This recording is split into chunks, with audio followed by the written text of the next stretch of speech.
البنات، هاد الوصفة هادي غتزيدكم في المناطق الأنثوية وفي الجسم ديالكم كامل بواحد الطريقة روعة. النتيجة كتبان لكم في السيمانة الأولى، في الأسبوع الأول كيبدا يبان لكم فرق كبير وواضح بزاف.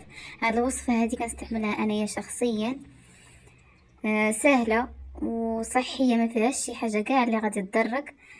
كاين الصوجة والشوفان، صافي الصوجة والشوفان وواحد المكون غادي نزيدو في الاخر. تبعي الفيديو غادي تشوفيه معايا. انايا الصوجة غادي نحمرها شي شويه حتى تبان لكم ديك الجلفه ديالها بدات كطرطق. ردوا معاها البال باش ما تحرقش ليكم والعافيه تكون ناقصه. شتي بدات كطرطق شي شويه، صافي حيدتها على البوطه نخليها تبرد جانبا. وناخذ الشوفان حتى هو. المكون الثالث هو كاوبيل، هو الشوكولاته بودر. كاوبي اللي كنديرو كاع حنايا في سميتو في الحليب، هو هذاك باكيه. صافي درت الشوفان حتى هو غادي نحمرو شي شويه. المهم تيولي فيه اللون الذهبي، تيولي لون ذهبي عاد نزولو على النار. صافي غادي نبقى نحركو ما تغفلوش عليه، حيت الا بغيتو كتحركو الا خليتوه كيتحمر وسهيتو عليه راه غادي يتحرق ليكم وغادي يعطيكم بالتالي مذاق مره في الوصفه ديالكم. صافي هنايا كنحمر الشوفان، غنحيدو التوا على النار.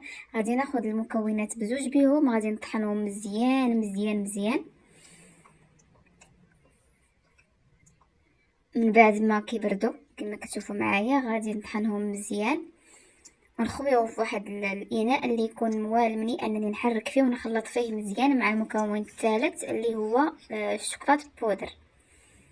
وهنا غادي نغربلهم، عفوا ما قلت لكمش غادي تغربلوا ضروري ومؤكد انه هاد المكونات يتغربلوا، حيت الصوجه كيكون فيها بحال دوك الحبيبات بحال الشكل ديال الحجيرات. الا ما تغربلوش غادي نصدقوا في شي ضرر الله يحفظ.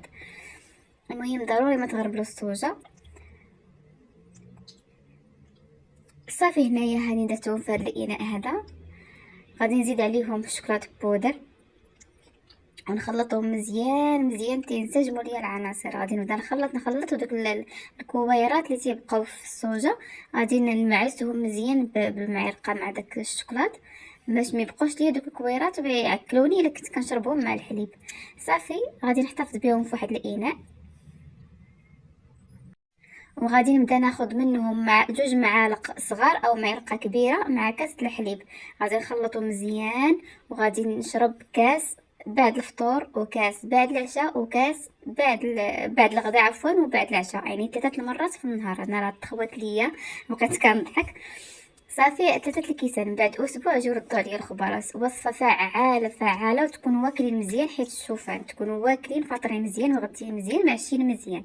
وتشربوا لي هاد الوصفه وجيو ردوا عليا الخبر في التعليق وبصحتكم وراحتكم.